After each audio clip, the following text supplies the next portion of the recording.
할렐루야. 여호와를 찬양합니다. 거룩한 주일 예배 나오신 성도 여러분들을 축복합니다. 예일교는 주님의 사랑이 따뜻하게 묻어나는 성령 충만한 교회입니다. 우리 성도 간에 진심의 마음을 담아서 하이파이브 하면서 축복하겠습니다. 9월에는 복된 소식만 있을 것입니다. 9월에는 복된 소식만 있을 것입니다.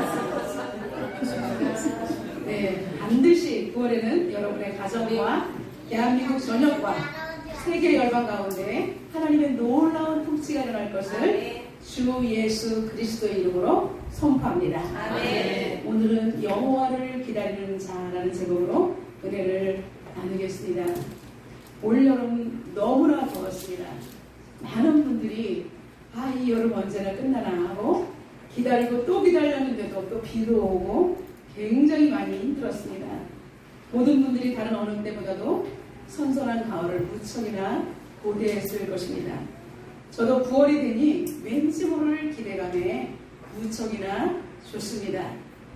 우리가 인생을 살아갈 때 이렇게 크고 작은 기다림, 설렘이 있습니다. 가을 되면 저는 이 기다림이라는 이 시를 떠올리면서 김남조 시인의 시가 생각났습니다. 기다림입니다. 가고 오지 않은 사람이 있다면 더 기다리는 우리가 됩시다 라고 시작하는 것입니다. 기다림의 미학을 노래합니다. 가고 오지 않는 사람이 있다면 더 기다리는 우리가 됩시다. 여러분, 기다림은 참으로 아련한 사랑이 그 속에 녹아 있습니다.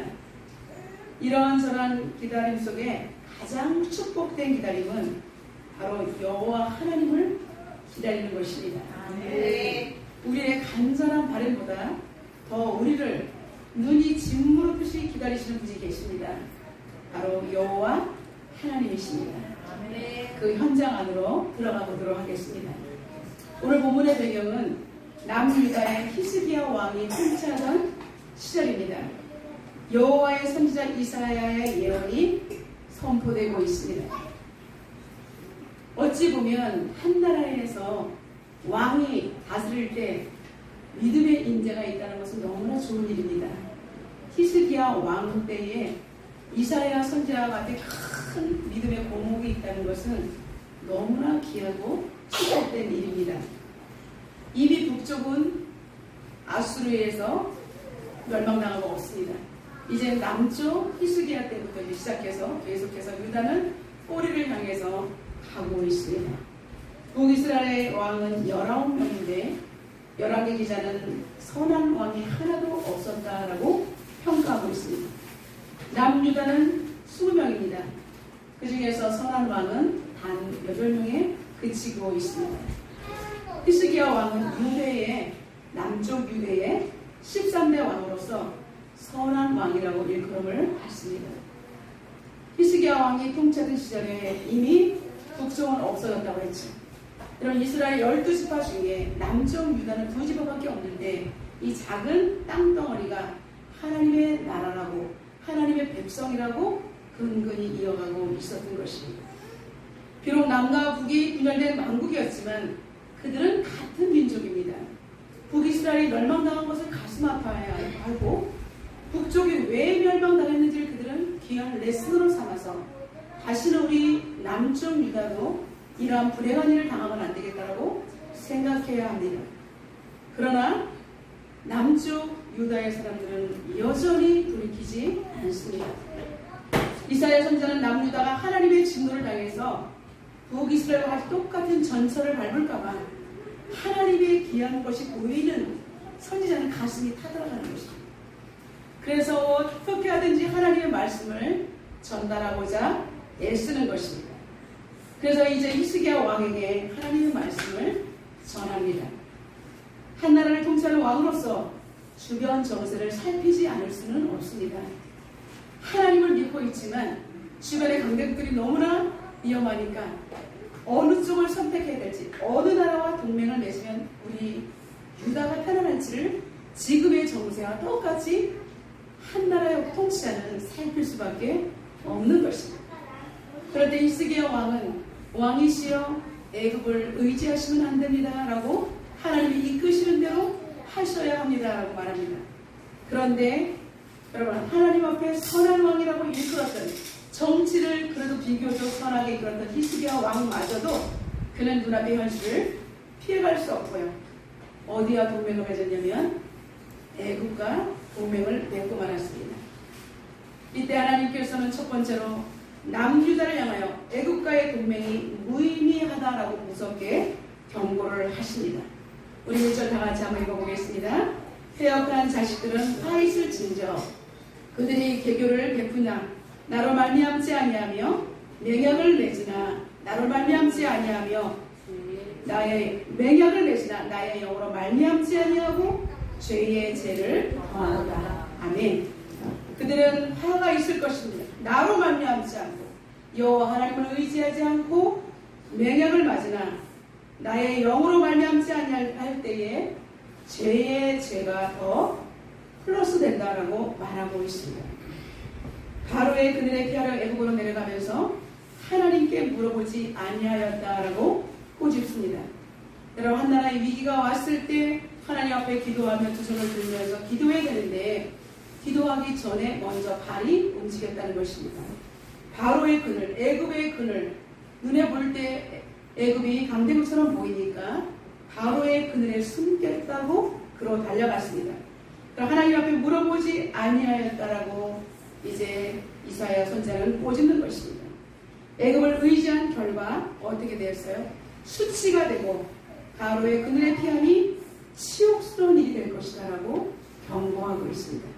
눈앞에 우리가 보면 여기가 안전할 것 같지만 사람의 생각이 먼저 하나님보다 앞설 때 그것은 우리 인생 가운데 불행이 되고 그리고 치욕스러운 욕이 된다는 거예요.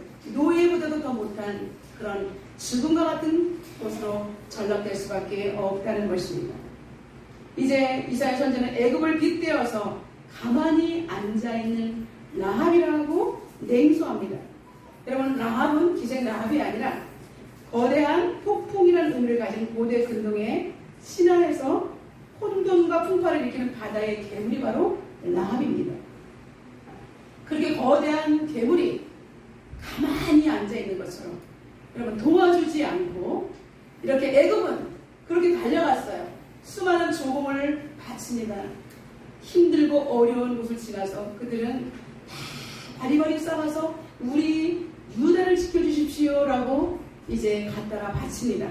그러면 바치면 어떻게 돼요? 이 나라가 위급할 때 애굽은 도와주어야 합니다. 그런데 받아먹고 바다의 괴물이 가만히 앉아있는 것처럼 눈만 껌뻑껌뻑거리고 있는 것처럼 아무것도 도와주지 않는 상태를 말하는 것입니다. 그래서 유다의 이사야 선지자는 애굽은 얻어먹기만 하고 너희들을 돕지 못하기 때문에 라합과 같다라고 경고하고 있는 것입니다. 여러분 이제 기생 라합이 아닌 이 바다의 괴물 라합이라는 이 표현이 우리에게 정말 가슴이 와닿듯이 유다가 이제 아수르의 침공을 받았을 때 애굽은 아무런 군사적 도움도 주지 못했던 것입니다. 유다의 처사는 지극히 어리석기 짝이 없었던 것입니다.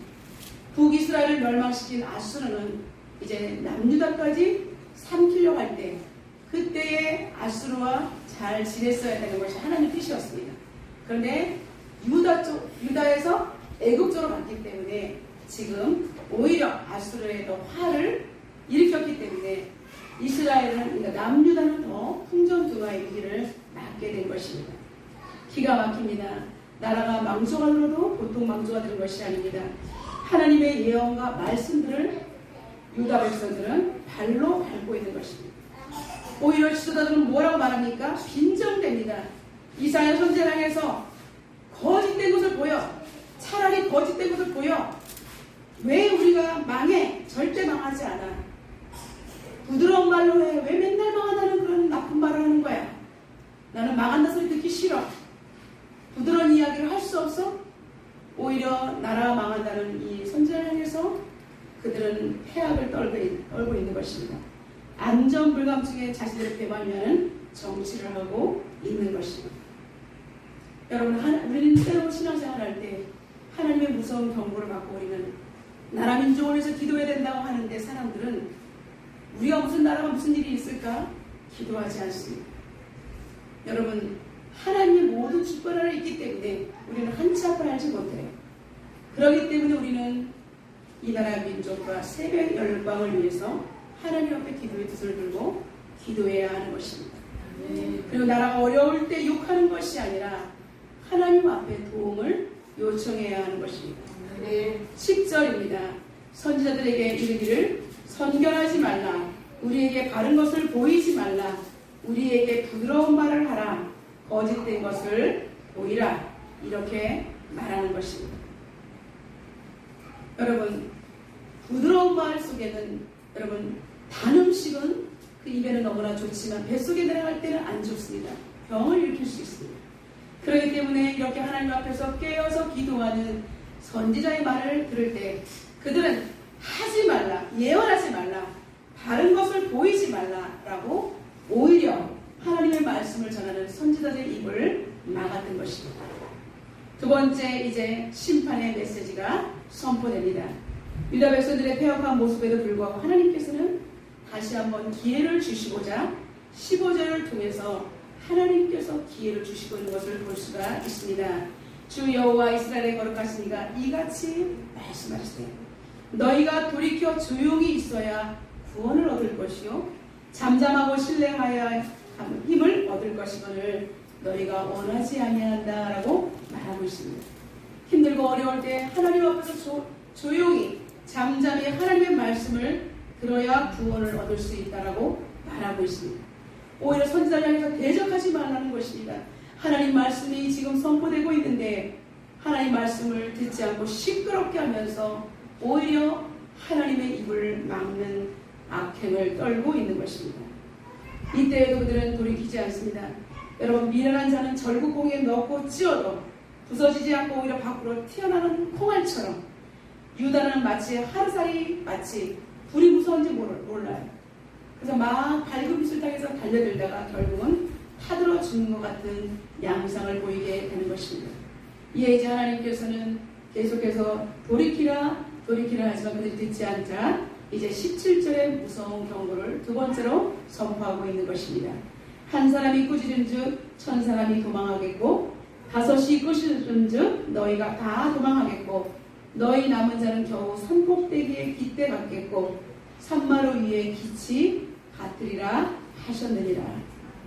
무슨 뜻입니까? 이제 한 사람이 꾸짖은 즉 유다를 한 사람이 쳐들어왔을 때 1000사람이 도망하는 것처럼 이제는 아무런 힘이 없어서 유다 백성은 도망자의 신사가 되었다는 것입니다.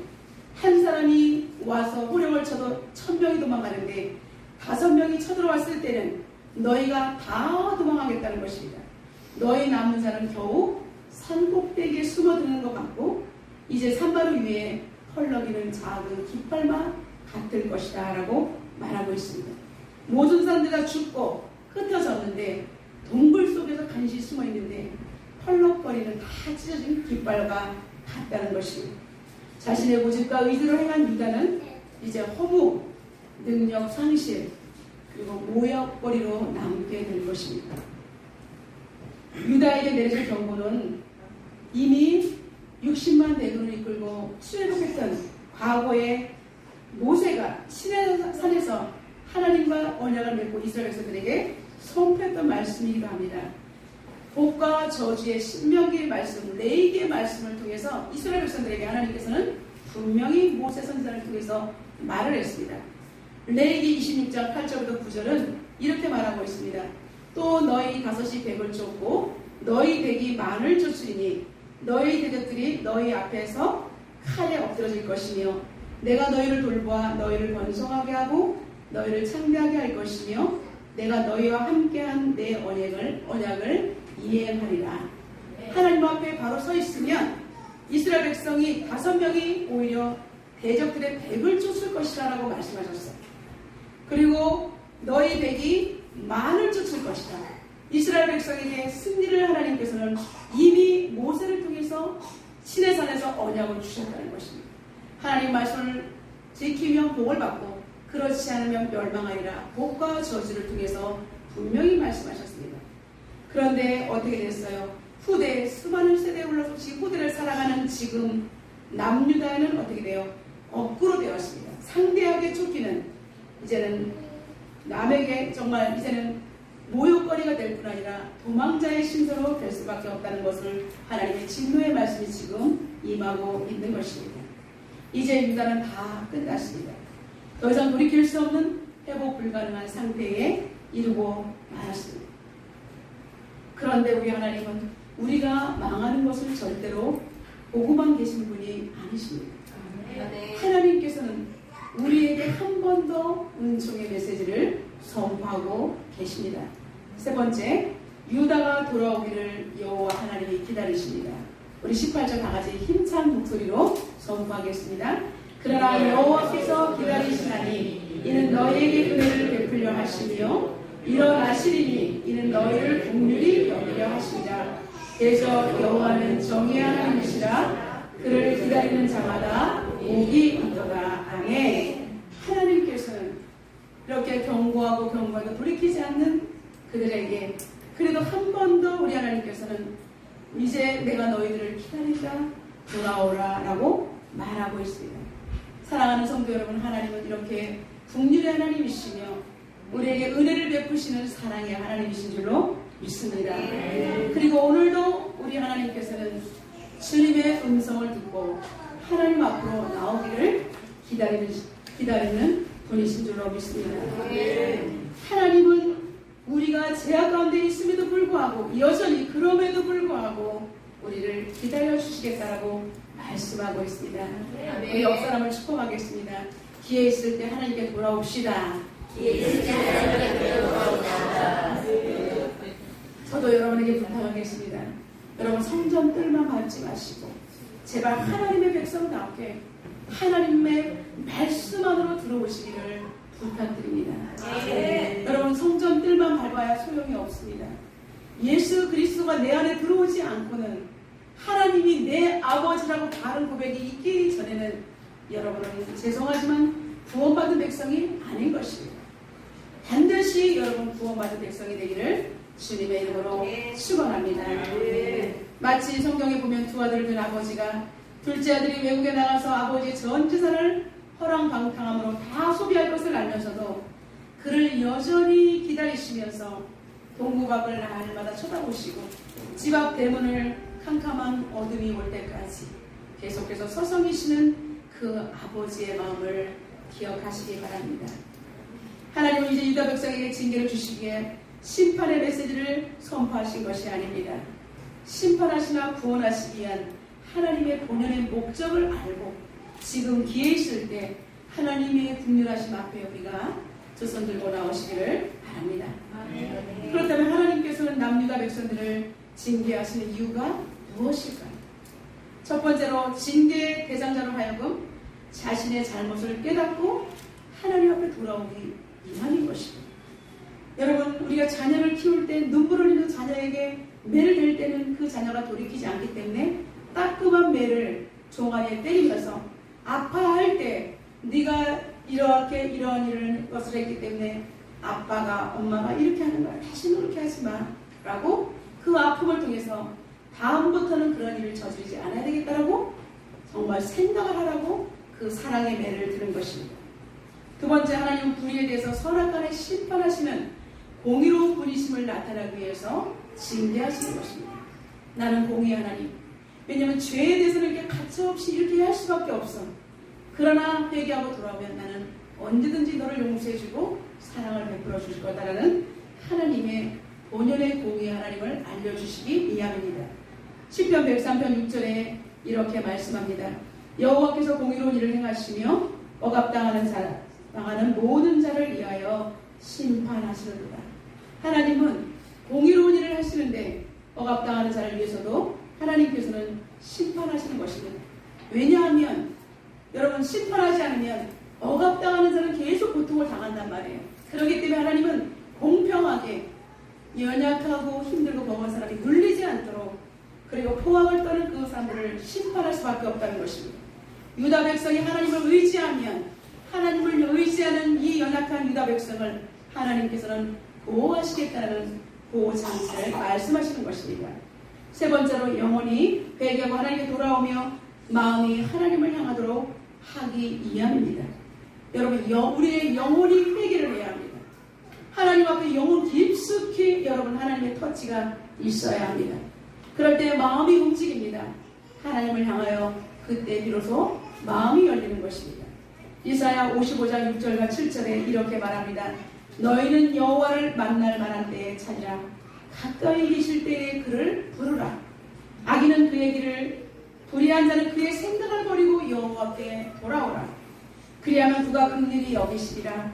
우리 하나님께 돌아오라. 그가 너그럽게 용서하시리라. 아멘. 여러분, 불의한 생각을 버리라고 하는 것입니다. 여러분 마음속에 지금 하나님을 모시고 있지만 아직까지 쓴소리가 너무나 많습니다. 가정에서 언어 폭력을 하고 무섭게 자녀들을 징치하고 그러면 한 어린아이의 인생을 망가뜨리는 것입니다. 여러분, 우리는 어른들은 회개해야 합니다. 다음 세대를 위해서 어른인 내가 비록 그렇게 대우를 받지 못했다 할지라도 우리는 지금 하나님의 말씀 앞에서 납작 엎드려서 불의한 생각, 포악한 생각을 버리고 내게 준 가정을 소중히 생각하고 내게 준 아내와 남편을 소중히 생각하고 그렇게 하나님께 나올 때 그것이 진정한 그리스도인인 줄로 믿습니다. 하나님께 돌아오라. 그러면 하나님께서 너그럽게 용서해 주신다라고 말한 것입니다. 여호와의 징계에 놓인 백성들의 상태는 어떠할까요?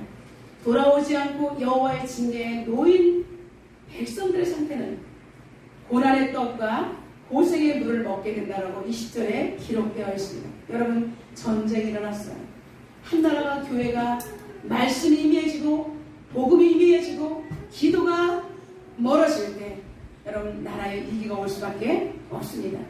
그럴 때 만약에 전쟁이 일어나면 어떻게 됩니까? 고난의 떡, 고생의 물을 먹을 수밖에 없습니다. 먹을 것이 없어서 간신히 쓰레기통에서 남이 버린 다발을 씹어 먹을 수밖에 없는 것이 고난의 떡이 아니겠습니까? 물도 땅이 저주를 받기 때문에 먹을 물도 없습니다. 여러분, 이렇게 비참한 인생으로 살아갈 것입니까? 하나님께서 기회 있을 때 돌아오라 하면 우리는 이런 일을 겪지 않게 됩니다. 결국은 징계에 놓인 백성들의 상태는 자신들이 자초한 결과라는 것입니다. 결국은 인생이 육적으로나 영적으로나 완전히 피폐함 속에 놓여 있을 수밖에 없다는 것입니다. 그런데 우리 하나님께서는 오늘 말씀하신 것처럼 돌아오라고 말씀하셨기 때문에 반드시 반전의 축복이 있습니다. 우리 옆 사람이 하이파이브 하면서 축복하겠습니다. 반전의 축복을 받겠습니다. 네. 여러분, 저와 여러분은 죄 허물로 죽었던 우리입니다. 그러나 예수 그리스도께서 오심으로 말미암아 우리의 죄 문제를 해결하셨기 때문에 우리는 이제는 사망에서 생명으로 옮긴 반전의 축복을 받은 사람입니다. 반전의 축복을 받은 사람은 이 땅에 살아갈 때 어떤 삶을 사는 사람입니까? 하나님 말씀에 순종하는 사람은 반전의 축복을 받는 것입니다.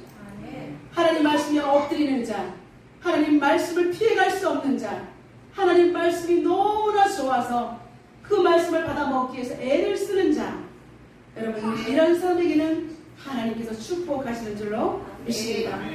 하나님 앞에 사모하며 나올 때 여러분, 하나님의 말씀이 귀에 들리기 시작합니다. 그리고 이제 마음의 태도가 하나님을 향해서 나가게 되는 것입니다. 좀 전에 제가 말씀드렸죠. 이사야 55장 6절부터 7절에 불의한 생각을 버리고 여호와께 돌아오라.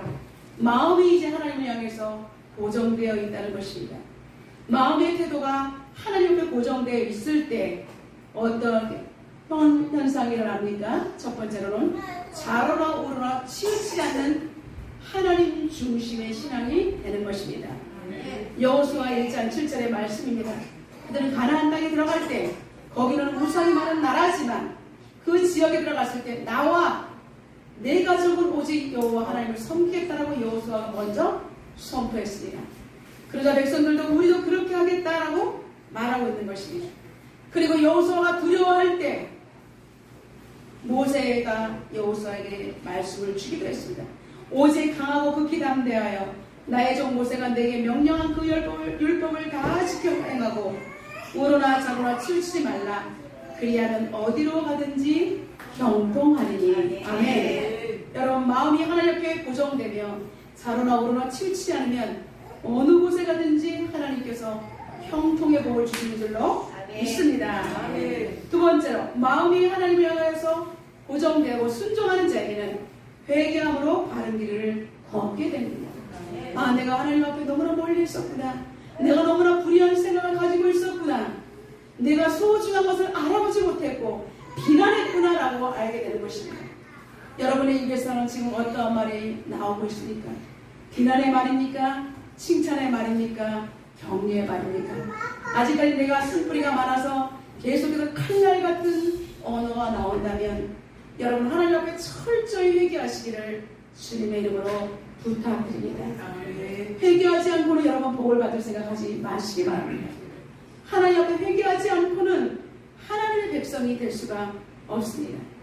이제 회개함으로 바른 길을 걷게 되는 자에게 세 번째로는 자신의 양심을 속이지 않게 됩니다. 로마서 13장 5절입니다. 그러므로 복종하지 아니할 수는 없으니 진노 때문에 할 것이 아니라 양심을 따라 할 것이니라. 여러분 어거지로 복종하지 말고 하나님께서 우리 양심을 교훈할 때 내 마음이 하나님을 향해 말씀이 들어올 때 양심이 나를 찌를 때 우리는 나의 태도를 돌이킬 수 있다는 것입니다. 네 번째, 우상이란 미신을 파하게 됩니다.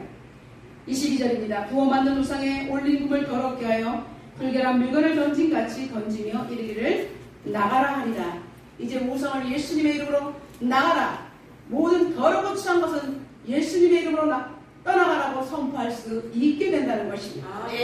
옛날에는 몰라서 우상을 섬겼던 그 모든 것들을 다 내어버리는 놀라운 영적인 사람으로 변화될 수 있다는 것입니다. 완전한 개혁은 외적인 강요에서 비롯되는 것이 아닙니다. 내적인 심령의 변화에서 가능하다는 것을 말씀하고 있습니다.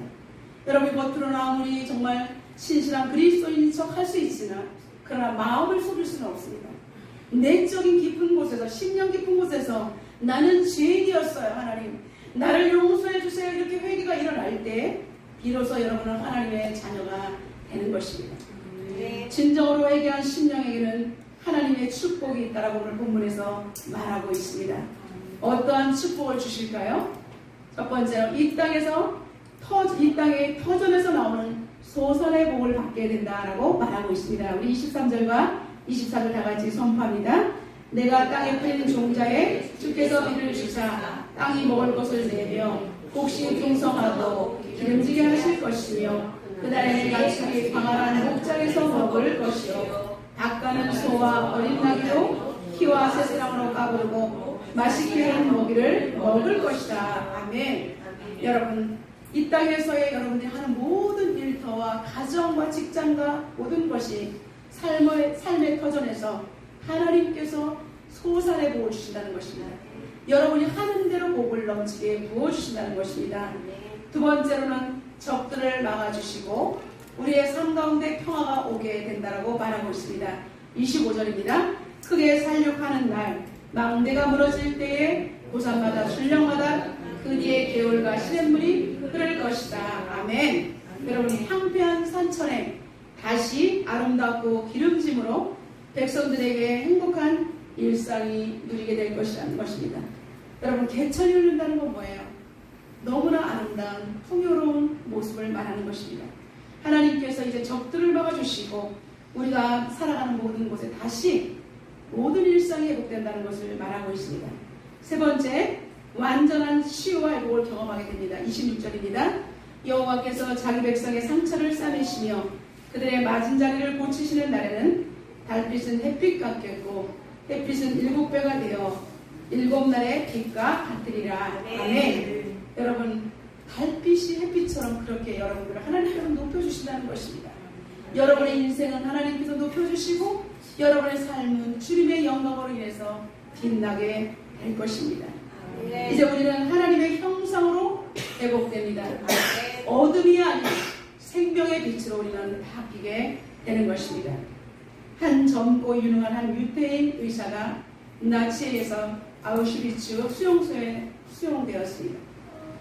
그는 매일 가스실과 실험실을 향해서 떠나는 사람들의 죽음의 행렬을 볼 수밖에 없었습니다. 오늘은 내 차례가 될까? 내일 내 차례가 될까? 날마다 죽음의 공포 속에서 있을 수밖에 없었습니다. 그는 이제 내 옆에 있던 사람이 나가면 돌아오지 않고 이런 공포 속에서 머지않아 나도 이제 가스실에서 제물이 될 것을 알고 있었습니다. 강제의 노역을 하는 시간에 이 젊은 의사는 흙 속에서 작은 깨진 유리병 하나를 유리 조각을 하나 꺼내서 바지 주머니에 숨겨가지고 돌아왔습니다.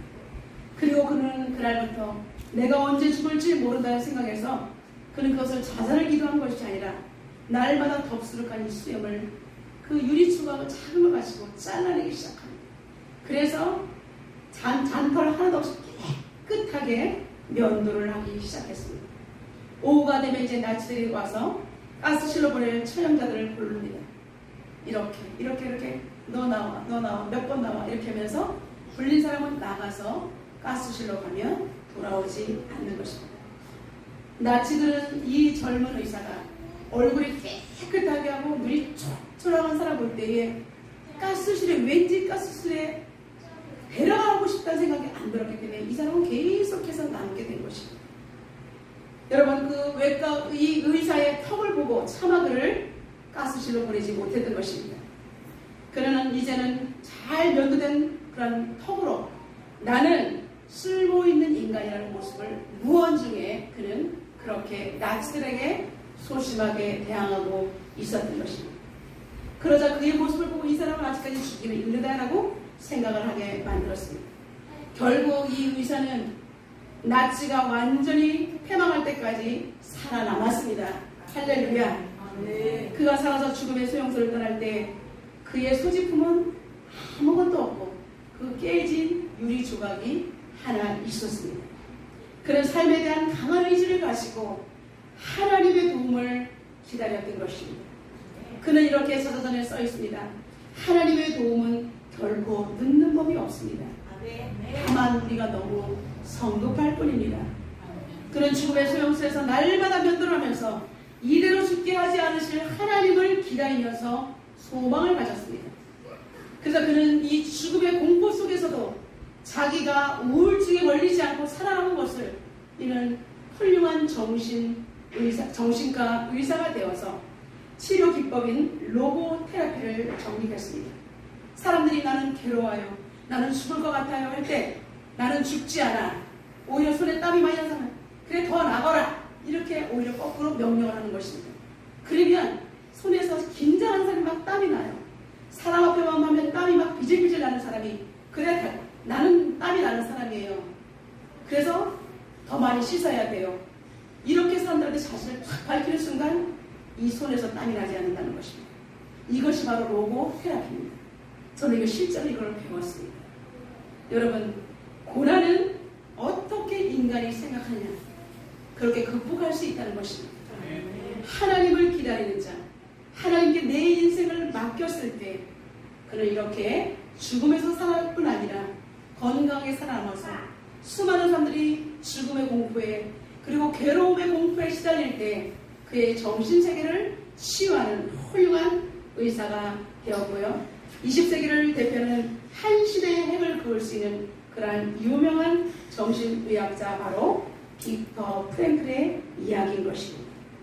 사랑하는 성도 여러분, 오늘 하나님께서는 우리를 너무나 사랑하시기 때문에 우리를 여전히 기다리시는 줄로 믿습니다. 당장 패망할 수밖에 없는 우리를 하나님께서는 경고의 경고를 하시지만 마지막에 우리를 기다리시면서 싸매 안으시는 분인 줄로 믿습니다. 오늘 우리는 이 소중한 말씀을 받고 세상으로 파송됩니다. 이제 우리는 이 무서운 세상을 살면서 앞으로는 하나님이 어떻게 이 모든 세상을 이끌어 가실지를 하나님의 시간표 안에 들어가시기를 주님의 이름으로 축원합니다.